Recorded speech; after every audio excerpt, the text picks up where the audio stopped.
नमस्कार मित्रों, कैसे हैं आप लोग। एक बार फिर मैं लेके आ गया आपके लिए मानव भूगोल एवं अधिवास ज्योग्राफी के क्वेश्चंस, जो टीएचडी पीएचडी असिस्टेंट प्रोफेसर और अन्य जो भी एग्ज़ाम होते हैं सब में इनसे प्रश्न पूछे जाते हैं। तो आज इसके 50 क्वेश्चन, कम से कम 50 क्वेश्चन को तो किया ही जाएगा। उसके बाद से अगले वीडियो में नेक्स्ट 50 क्वेश्चन को किया जाएगा। तो चलिए आज हम लोग स्टार्ट करते हैं पहले क्वेश्चन से। टाइम ख़त्म करने से पहले स्टार्ट करते हैं। चलिए, निम्नलिखित में से किसने लेवेंसराम की अवधारणा को प्रतिपादन किया है? तो लेवेंसरम की अवधारणा किसने प्रतिपादित की है? तो ये रेटजल महोदय हैं।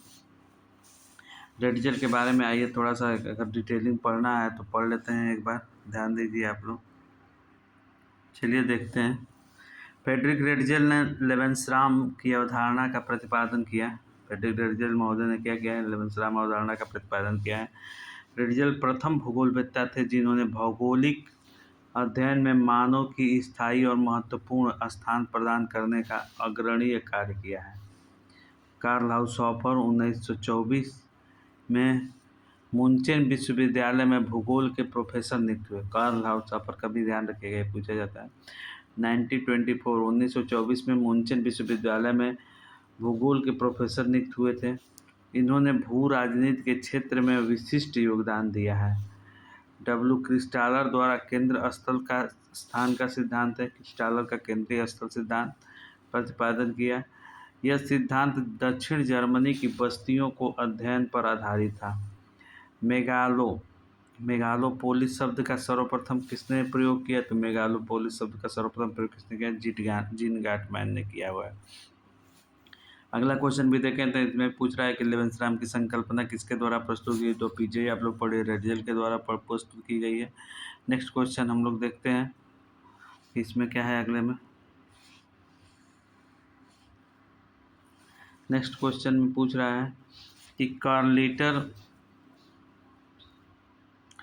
का सूची पुस्तक मिलान करने के लिए कार्लीटर्स और उसके बाद से the makers of modern geography, R Dickinson, comparative geography, Richard Hartshorne और क्या है, डेविड हार्वे, ये सारा दिया हुआ है। तो अभी हम लोग आज देखेंगे कार्लीटर का। तो कार्लीटर का क्या है? ये कार्लीटर का होगा एक कंपैरेटिव ज्योग्राफी। कार्लीटर का कंपैरेटिव ज्योग्राफी हो जाएगा। दूसरा आर डिकिंसन का the makers of modern geography, याद रखिएगा पुस्तक। The makers of modern geography पुस्तक किसकी है? तो आर ई डिकिंसन की है, डिकिंसन की। रीटर की कंपैरेटिव ज्योग्राफी है। रिचर्ड हार्टसोन की है क्या? The nature of geography, Richard Hartshorne की है। डेविड हार्वे की क्या है? Explanation in geography. तो चारों पुस्तकों को हम देख लें। कार्ल रीटर की कंपैरेटिव ज्योग्राफी, डिकिंसन की the makers of modern geography, Richard Hartshorne की the nature of geography and David Harvey की क्या है? कंपैरेटिव। डेविड हार्वे की आपकी है एक्सप्लेनेशन इन ज्योग्राफी। ठीक है, चलिए अब नेक्स्ट क्वेश्चन पे हम लोग चलते हैं कि अगला प्रश्न क्या है।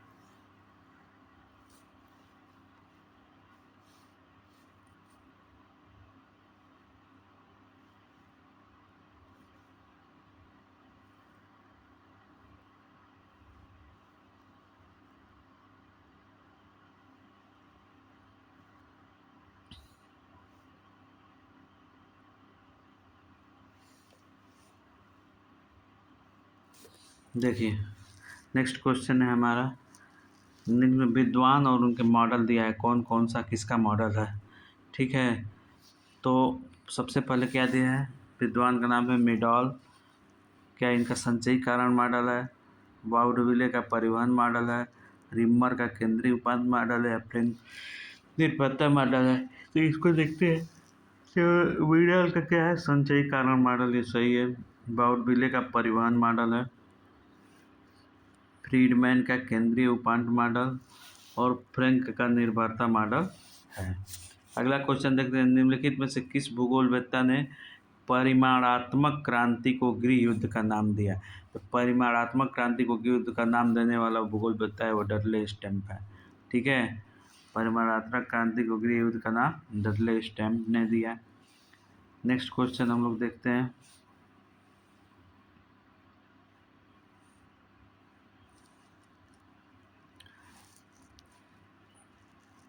छठा नंबर को, निम्नलिखित में से कौन से भूगोल में द्वैतवाद प्रस्तुत करता है? कौन से में भूगोल में द्वैतवाद? प्रादेशिक एवं क्रमबद्ध भूगोल में द्वैतवाद प्रस्तुत करता है। प्रादेशिक तथा क्रमबद्ध भूगोल में आपका द्वैतवाद प्रस्तुत करता है। तो देखिए क्या है इसका, देख लें। प्रादेशिक एवं क्रमबद्ध भूगोल, इसकी डिटेलिंग देख लेते हैं। इसका आंसर है सी। प्रादेशिक एवं क्रमबद्ध भूगोल में द्वैतवाद के प्रमुख उपागम है। क्रमबद्ध अध्ययन पद्धति को विकसित करने में महत्वपूर्ण योगदान हम्बोल्ट का माना जाता है। हम्बोल्ट के अध्ययन अनुभवात्मक और आगात्मक थी। हम्बोल्ट की अनुभव क्या थी? आगात्मक पद्धति से, इंडक्टिव मेथड से इन्होंने अध्ययन किया था। जबकि प्रादेशिक उपागम वस्तुतः क्रमबद्ध भूगोल ही है, जो किसी लघु क्षेत्र या प्रदेश के संदर्भ में किया जाता है। आधुनिक प्रादेशिक भूगोल के विकास में कार्ल का महत्वपूर्ण योगदान है। तथा आधुनिक प्रादेशिक भूगोल के विकास में, याद रखिएगा। तथा गाली, ब्रुन्स और ब्लांस तथा डी मार्टोनी ने भी इस क्षेत्र में महत्वपूर्ण कार्य किए हैं। भूगोल में मानवतावादी संप्रदाय की स्थापना किसने की? मानवतावादी संप्रदाय की स्थापना किसने की है? याद रखिएगा ये ईपू तुआन है। भूगोल में मानवतावादी संप्रदाय की स्थापना ईपू तुआन ने किया हुआ है। चलिए नेक्स्ट क्वेश्चन पे चलते हैं। Question number 8।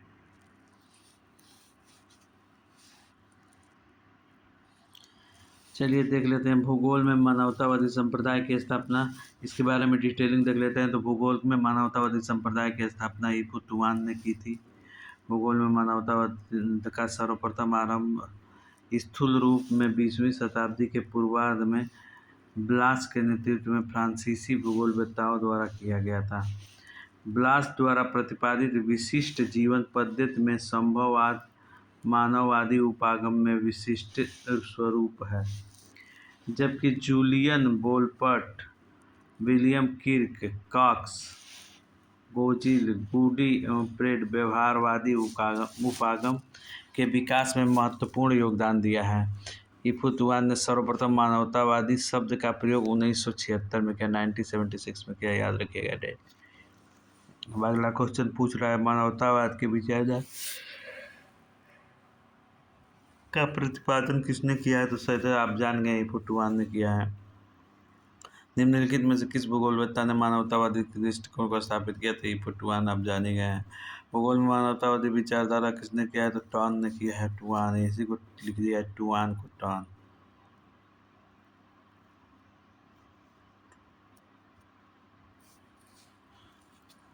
ठीक है, नेक्स्ट क्वेश्चन में और अगला प्रश्न निम्नलिखित में से कौन सा युग्म सही सुमेलित है?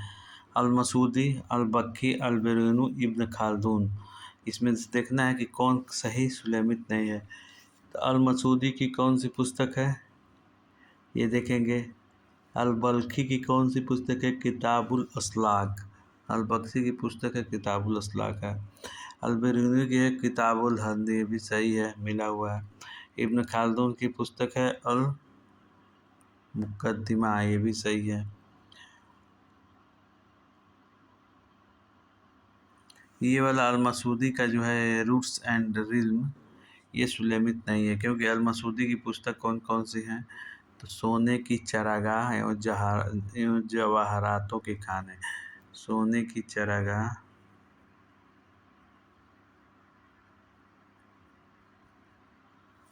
एवं जवाहरातों के खाने, ये अल-मसूदी की पुस्तक है। अगले में देखते हैं निम्नलिखित में से किसने वर्तमान भूत की कुंजी बताया है? तो वर्तमान भूत की कुंजी ये किसने कहा है? तो ये हट्टन महोदय हैं, यहाँ पे है सी नंबर, हट्टन। वर्तमान भूत की कुंजी किसका कथन है? तो हट्टन का है। ठीक है, अगला कुछ प्रश्न देखते हैं। 12 प्रश्न हो गए, 50 क्वेश्चन आज करने हैं। 50 क्वेश्चनों में देख लीजिए कि आप लोग को कितना आता है। एक बार इस पर कमेंट करके ज़रूर बताइएगा कि कितने प्रश्न आप लोग को आते हैं। नेक्स्ट प्रश्न देखते हैं। कॉस्मोग्राफी शब्द का प्रतिपादन और उसे यूरोनोग्राफी और जियोग्राफी में विभाजित किया, किसने किया है? कॉस्मोग्राफी शब्द का प्रतिपादन और उसे यूरोनोग्राफी और जियोग्राफी में किसने विभाजित किया है? तो बताइए किसने किया है? तो यहाँ पा रहे हैं हमबोल्ट महोदय ने किया है। कॉस्मोग्राफी शब्द का प्रतिपादन एंडोग्राफी में विभाजित किया हमबोल्ट ने। अब द क्वेश्चन का आंसर आप लोग देते रहिएगा। भारत और श्रीलंका के बीच नौगम्य नहर बनाने की कल्पना निम्नलिखित में से किसने की? भारत और श्रीलंका के बीच नौगम्य नहर बनाने की को किसने किए हुए थे? टेलर महोदय थे जो आए थे, और इन्होंने घूमते हुए कहा कि भारत और श्रीलंका के बीच नौगम्य नहर की संकल्पना होनी चाहिए। इसका डिटेलिंग देख लेते हैं। प्रश्न कि भारत और श्रीलंका के बीच नौगम्य नहर बनाने की कल्पना एल.डी. टेलर ने की थी तथा भारत की प्रमुख नहर कौन कौन सी है? तो इंदिरा गांधी नहर, उसके बाद से बुचिंगम नहर, शारदा नहर, ऊपरी गंगा नहर तथा सतलज नदर लिंक नहर आदि हैं। क्वेश्चन नंबर 19 को देखेंगे। अरब भूगोलवेत्ता और उनकी किताबें कौन कौन सी है? तो अभी हम लोग देखे हैं कि अल-मसूदी की कौन सी पुस्तक है बताइए? अल-मसूदी की पुस्तक है किताब मुराज अल दहाब। ये अल-मसूदी की पुस्तक हो जाएगी, किताब मुराज अल दहाब। अल इदरिसी की पुस्तक कौन सी होगी? तो अल इदरिसी की हो जाएगी टेबुला रोजरियाना। अल इदरिसी की पुस्तक है टेबुला रोजरियाना। इसके बाद से नेक्स्ट आ गया आपका अल-बरूनी की किताब अल हिंद किसकी है? अल-बरूनी की पुस्तक है। या मुकदमा किसकी है? इब्न खालदून कि ये देखिए अल-बरूनी की आपकी पूछी जाती है किताब अल हिंद मैक्सिमम टाइम, और इब्न खालदून। अगर ये दो क्वेश्चन भी आप दो किताबों को भी आप याद कर लेंगे तो इसको आप मिला सकते हैं। तो इस हिसाब से हमारा कौन सा हो गया? तो ये वाला हमारा आंसर हो गया है इसमें। चलिए नेक्स्ट क्वेश्चन को देखते हैं। 19 के बाद से 20वां क्वेश्चन है कि भूगोल में चिंतन फलक पैराडाइम की संकल्पना का प्रतिपादन किसने किया? तो ये टी.एस. कुवन महोदय हैं जिन्होंने भूगोल में चिंतन फलक की संकल्पना किया है। अब कब किया है इसके बारे में थोड़ा सा देख लेते हैं। चिंतन फलक पैराडाइम एक गतिशील संकल्पना के रूप में इसको विकसित करने का श्रेय थॉमस कुहन को जाता है, जिन्होंने 1962 में प्रकाशित अपनी प्रतिष्ठित पुस्तक the structure of scientific revolution में इसकी विस्तृत व्याख्या की है। इसकी the structure of scientific revolution में इसकी विस्तृत व्याख्या की है। कुहन ने चिंतन फलक की वैकल्पिक शब्दावली के लिए अनुशासनिक साँचा का प्रयोग किया। इनके अनुसार अनुशासनिक इसलिए क्योंकि विशिष्ट अनुशासन विषय के अध्येता के लिए सामान्य होता है, और साँचा मैट्रिक्स इसलिए क्योंकि इनके क्रमबद्ध सम्मिलित होते हैं जिन्होंने व्यक्तिगत विशिष्टता की आवश्यकता होती है। चलिए अब नेक्स्ट क्वेश्चन पे चलते हैं। नेक्स्ट क्वेश्चन क्या है?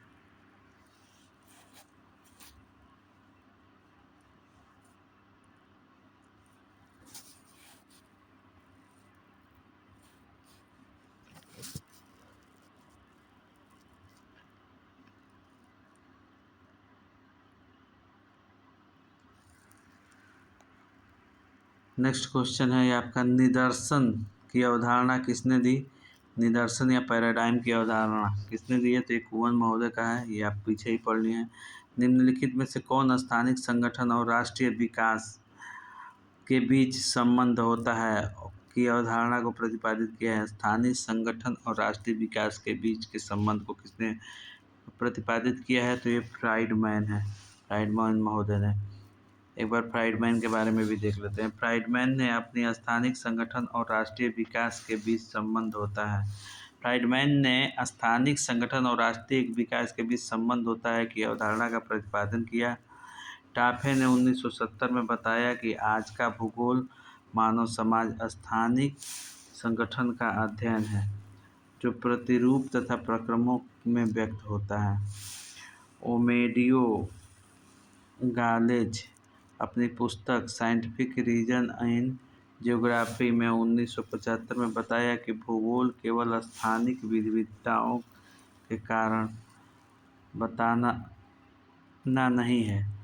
इस प्रकार पृथ्वी की सतह, क्षेत्र और प्रादेशिक अध्ययन में भूगोल स्थानिक विविधताओं के संगठन और विज्ञान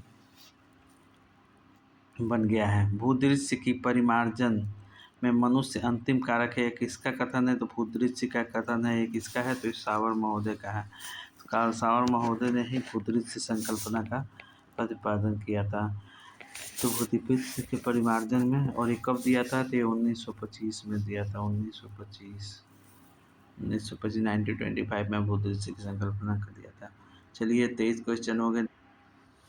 देख लेते हैं राजनीतिक भूगोल में 24 नंबर क्वेश्चन। राजनीतिक भूगोल में भू राजनीतिक जियो स्ट्रेटजी मॉडल को किसने प्रतिपादित किया है? 24 नंबर क्वेश्चन में ये कोहेन महोदय हैं हमारे। साल कोहेन महोदय ने राजनीतिक भूगोल में जियो स्ट्रेटजी मॉडल का प्रतिपादन किसने किया है? तो कोहेन महोदय ने किया। अगले प्रश्न चलिए 25 नंबर क्वेश्चन देखते हैं क्या है। प्रसिद्ध पुस्तक पोस्ट मॉडर्न कंडीशन को किसने लिखा है? पोस्ट मॉडर्न कंडीशन ये किसकी है? तो फ्रैंकोइस लियोटार्ड की है। जीन फ्रैंकोइस लियोटार्ड की पुस्तक है पोस्ट मॉडर्न कंडीशन। निम्नलिखित में से किस विद्वान ने को प्रमुख रूप से आचार परक भूगोल के विकास का श्रेय जाता है? प्रमुख रूप से आचार परक भूगोल के विकास का श्रेय किसको जाता है? ये देखना है तो एक बार देखते हैं हम किसको जाता है। तो किर्क को जाता है आचार परक भूगोल का विकास का श्रेय। निम्नलिखित में 27 नंबर देखते हैं। निम्नलिखित में से किस जर्मन भूगोलवेत्ता ने भौतिक भूगोल के क्षेत्र में योगदान दिया? जर्मन भूगोलवेत्ता ने भौतिक भूगोल के क्षेत्र में योगदान दिया है, वो कौन सा है? तो ये है आपका आस्कर पेसेल। आस्कर पेसेल जर्मन भूगोलवेत्ता है जिन्होंने भौतिक भूगोल के क्षेत्र में योगदान दिया है। इसके बारे में देख लेते हैं। जर्मन भूगोलवेत्ता आस्कर पेसेल ने की विशेष रुचि भू आकृति अध्ययन में थी। इन्होंने भौतिक विज्ञान में पृथ्वी तल के भौतिक स्वरूप का वैज्ञानिक अध्ययन किया। आस्कर पेसेल आधुनिक भौतिक भूगोल का संस्थापक है। इन्होंने भौतिक भूगोल के एक विज्ञान के रूप में प्रस्तुत किया है। इसकी प्रमुख महत्वपूर्ण रचनाएं कौन कौन सी हैं? आस्कर पेसेल को देख लेते हैं। भूगोल का इतिहास, अन्वेषण का युग, तुलनात्मक भूविज्ञान की समस्या, मानव जातियां और उनका भौगोलिक वितरण, भूविज्ञान। नेक्स्ट 28 नंबर क्वेश्चन देखते हैं। निम्नलिखित में से किस विद्वान का यह मत था कि भूगोल और इतिहास गैर समान जुड़वा हैं? किसका मत था? तो यह है हार्टसोन महोदय हैं। रिचर्ड हार्टसोन का कथन था कि भूगोल और इतिहास गैर समान जुड़वा है। भूगोल को पृथ्वी पटल के विभिन्नतापूर्ण स्वरूप का यथार्थ क्रमबद्ध तथा तर्क संगत वर्णन और व्याख्या के रूप में किसने परिभाषित किया भूगोल को? तो ये क्या है? हार्टसोन महोदय ने किया है। भूगोल को पृथ्वी पटल के भिन्नतापूर्ण स्वरूप का यथार्थ क्रमबद्ध और तर्कसंगत वर्णन किसने किया है? तो रिचर्ड हार्टसोन ने किया है। हार्टसोन की प्रमुख पुस्तक क्या है? द नेचर ऑफ ज्योग्राफी 1939 में। Perspective on the nature of geography. The nature of geography किसकी पुस्तक है? तो ये हार्टसोन अभी पढ़ ही लिए हैं। Perspective on the nature of geography ये भी हार्टसोन की है। भूगोल की प्रकृति और भूगोल की प्रकृति और परिप्रेक्ष्य। एंथ्रोपोजियोग्राफी शब्द की रचना रिट्जेल द्वारा उनके किस लेख में की गई? तो उनके मनुष्य और प्रकृति के सामंजस्य पारस्परिक संबंध का अध्ययन वाले लेख में किया गया है। चलिए अगला क्वेश्चन देखते हैं। 32 नंबर क्वेश्चन देखते हैं। लेवेंसराम की अवधारणा राजनीतिक भूगोल में किस पुस्तक के प्रकाशन के बाद हुई थी? लेवेंसराम की अवधारणा राजनीतिक भूगोल में वो पुस्तक पॉलिटिक्स ज्योग्राफी के प्रतिपादन के बाद हुई थी। ये तो आप लोग को मालूम है कि लेवेंसराम की अवधारणा किसने दिया था, का प्रतिपादन किसने किया था? तो किसने किया था? ये हमारे रिट्जेल महोदय हैं। लेवेंसराम का मतलब होता है क्या? रहने योग्य स्थान। इसकी अवधारणा राजनीतिक भूगोल के पॉलिटिक्स ज्योग्राफी पुस्तक में यही पूछा है। कौन सी पुस्तक है? तो पॉलिटिक्स ज्योग्राफी पुस्तक के प्रकाशन के बाद अधिक लोकप्रिय हुई। मैकिंटर ने सर्वप्रथम 25 जनवरी 1904 को रॉयल ज्योग्राफी सोसाइटी के समकक्ष एक शोध प्रस्तुत किया जिसका शीर्षक था ज्योग्राफिकल पिवट ऑफ हिस्ट्री। बाद में भौगोलिक पत्रिका इसका प्रकाशन भी हुआ, भौगोलिक पत्रिकाओं में इसका प्रकाशन भी हुआ। प्रथम युद्ध के पश्चात 1919 में मैकिन्डर की प्रसिद्ध पुस्तक डेमोक्रेटिक आइडिया एंड रियलिटी प्रकाशित हुई। मैकिन्डर की प्रसिद्ध पुस्तक कौन सी है? Democratic ideas and realities. इस पुस्तक में मैकिन्डर ने अपना हृदय स्थल सिद्धांत दिया। हृदय स्थल सिद्धांत किसमें दिया है? डेमोक्रेटिक आइडिया एंड रियलिटीज में 1919 के बाद। कास्मास हम्बोल्ट की सबसे लोकप्रिय पुस्तक, महत्वपूर्ण पुस्तक है और वो 1845 से 1862 के मध्य 5 खंडों में प्रकाशित हुई थी। जर्मन विचारधारा के विकास में निम्नलिखित में से कौन सा एक सही क्रम है? जर्मन विचारधारा में सबसे पहले Ratzel, Peschel, Hettner, Troll, Peschel, Ratzel, Hettner, ये वाला बी वाला आपका होगा। पेसल है, उसके बाद से रेडियल है, फिर हेटनर है और फिर ट्रॉल है। चलिए अब 34 नंबर क्वेश्चन देखते हैं। जर्मन भौगोलिक विचारधारा के विकास में योगदान। जर्मन भौगोलिक विचारधारा के विकास में योगदान करने वाले जर्मन भूगोलवेत्ताओं का अनुक्रम कौन सा है? ये तो अभी हम लोग देखेंगे कि पेसल है, उसके बाद से रेडियल आ रहा है और उसके बाद हेटनर, फिर ट्रॉल आते हैं। पहले पेस्चल, फिर रेडियल, फिर हेटनर्स और उसके बाद से ट्रॉल महोदय आएंगे। नेक्स्ट क्वेश्चन देखते हैं 35 नंबर क्वेश्चन है, किसने भौतिक भूगोल शब्द का भूगोल में किया है? किसने भौतिक भूगोल शब्द का प्रयोग सामान्य भूगोल में किया है? किसने किया है भाई? तो इसमें हम्बोल्ट, कार्ल रिटर, रेटजेल और रिchthofen। तो हम्बोल्ट महोदय ने भौतिक भूगोल शब्द का सामान्य भूगोल में किया है। अगला क्वेश्चन 36 नंबर देखते हैं, विविधता में एकता की अवधारणा निम्नलिखित में से किसने प्रतिपादित किया? तो विविधता में एकता की अवधारणा किसने किया है? रिटेल महोदय ने किया हुआ है। 37 नंबर क्वेश्चन देखते हैं, निम्नलिखित में से भौगोलिक अध्ययन के क्षेत्र में हाल ही में होने वाला नया विकास कहलाएगा? क्या कहलाएगा? भौगोलिक अध्ययन के क्षेत्र में हाल ही में होने वाला विकास कहेगा क्या है? प्रत्यक्षवाद। और प्रत्यक्षवाद की संकल्पना कब आई? जब अगस्त काम्टे ने दिया हुआ है प्रत्यक्षवाद की संकल्पना। तो प्रत्यक्षवाद की संकल्पना के बारे में अगर इसकी डिटेलिंग थोड़ी सी देखनी है तो देख लेते हैं हम लोग। प्रत्यक्षवाद का प्रतिपादन फ्रांसीसी थे, ये अगस्त काम्टे, गणितज्ञ और दार्शनिक अगस्त काम्टे ने किया, जो इस मान्यता पर आधारित है कि वास्तविक ज्ञान वैज्ञानिक ज्ञान होता है और यह तथ्यों तथा अनुभव पर आधारित होता है। निश्चयवाद मानव भूगोल की प्रमुख जर्मन विचारधारा है, जिनके अनुसार मनुष्य पर्यावरण की विशिष्ट देन है और सामान्य मानवीय क्रियाएं भौतिक दशाओं द्वारा नियंत्रित होती हैं। वैश्विक विज्ञान के रूप में भूगोल की उपयोगिता किन विद्वानों द्वारा सिद्ध की गई है? वैश्विक विज्ञान के रूप में तो ये किया गया हम्बोल्ट और रिटर के द्वारा। नेक्स्ट क्वेश्चन चलिए आगे वाला देख। 38 नंबर क्वेश्चन देखते हैं। 39 नंबर, निम्नलिखित में से भौतिक भूगोल विचारों के विकास में निम्न में सही क्रम कौन सा है? भौतिक भूगोल के विचार के विकास में सही क्रम कौन सा है? तो सबसे पहले देखिए, इस क्वेश्चन का जो आंसर दिया है वो सही नहीं है, तो इसमें देख लेते हैं डिटेलिंग में। ग्रीक, उसके बाद से रोमन आया, उसके बाद से अरब आया, फिर अंधकार युग आया। ग्रीक, रोमन, अरब, अंधकार युग।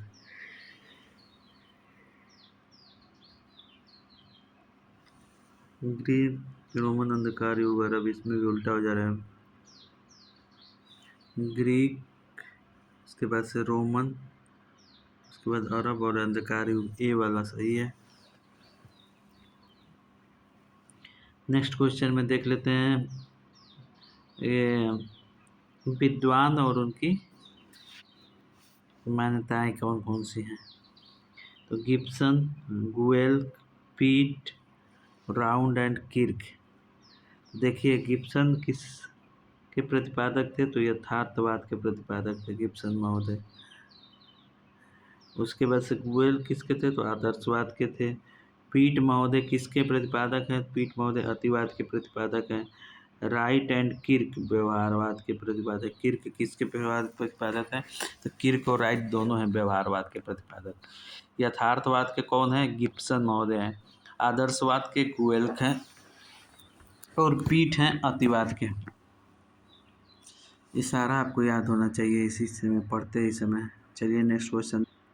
नेक्स्ट प्रश्न पे देखते हैं 42 नंबर का है।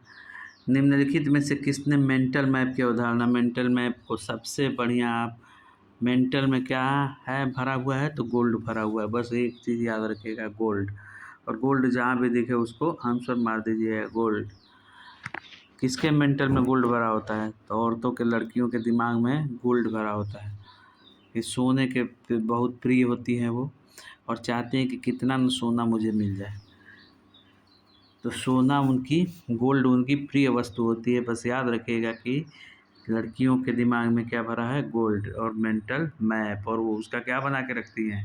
सोने का पूरा मैप बना के रखती हैं। तो इसमें गोल्ड को याद रखिएगा। वैसे तो 3 लोग हैं, वाइट एंड लिंच।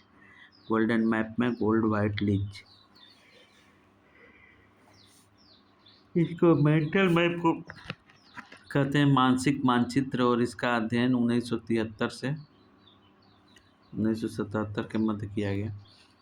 निर्णय लेने की प्रक्रिया में पर्यावरण, 43 नंबर। निर्णय लेने की प्रक्रिया में पर्यावरण के मानस मानचित्र के महत्व तो किसने पहली बार बल दिया है? पर्यावरण के मानस मानचित्र के महत्व का पहली बार दिया है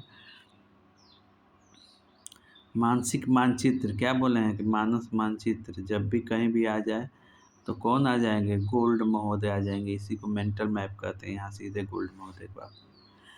भूगोल में को 17 खंडों में किसके द्वारा प्रतिपादित किया गया है? तो स्ट्रेबो के द्वारा 17 खंडों में प्रतिपादित किया गया है भूगोल को। ये 44 नंबर हो गया।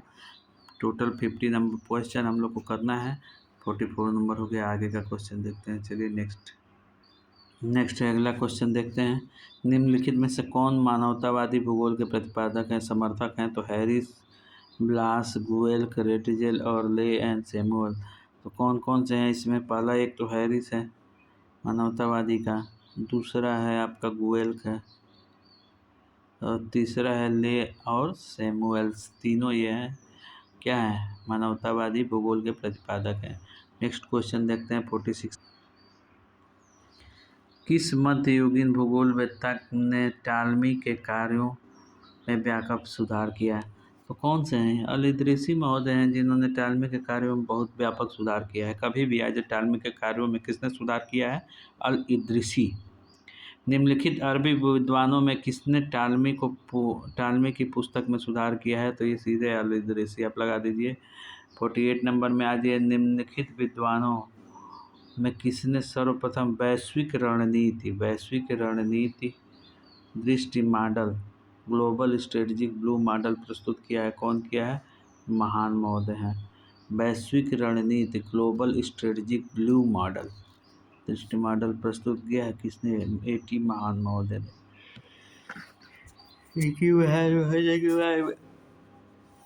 थोड़ा सा देख लेते हैं। एटी महान महोदय सर्वप्रथम सामुद्रिक शक्ति का राज्यों पर प्रभाव व्यक्त किया है। इन्होंने इनकी विस्तृत व्याख्या अपनी पुस्तक the influence sea of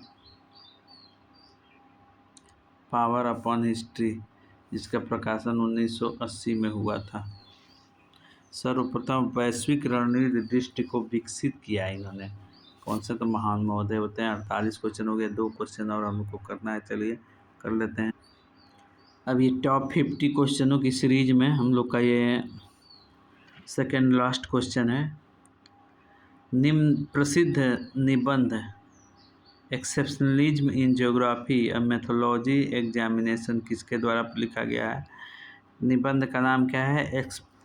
exceptionalism in geography a methodological examination किसके द्वारा लिखा गया है? तो ये शेफर महोदय के द्वारा लिखा गया है। और लास्ट क्वेश्चन हमारा है 50वां नंबर का। देख लीजिए टॉप 50 क्वेश्चन में।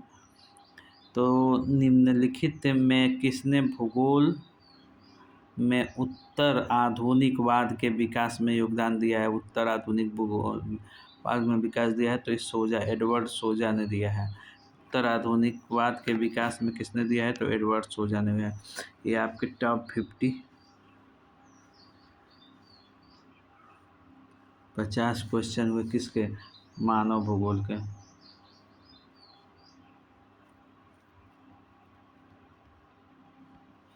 अब आप ये ध्यान में रखिए 50 हो गए, अगले वीडियो में नेक्स्ट 50 हो जाएगा। इस तरह करते हुए इसका मानव भूगोल की जो कंप्लीट किया जाएगा, क्योंकि इसमें कम से कम 400-500 क्वेश्चंस हैं, तो एक वीडियो में करना संभव नहीं है, तो नेक्स्ट वीडियो में और आगे का करते हैं। ओके, थैंक यू, धन्यवाद आप लोग को।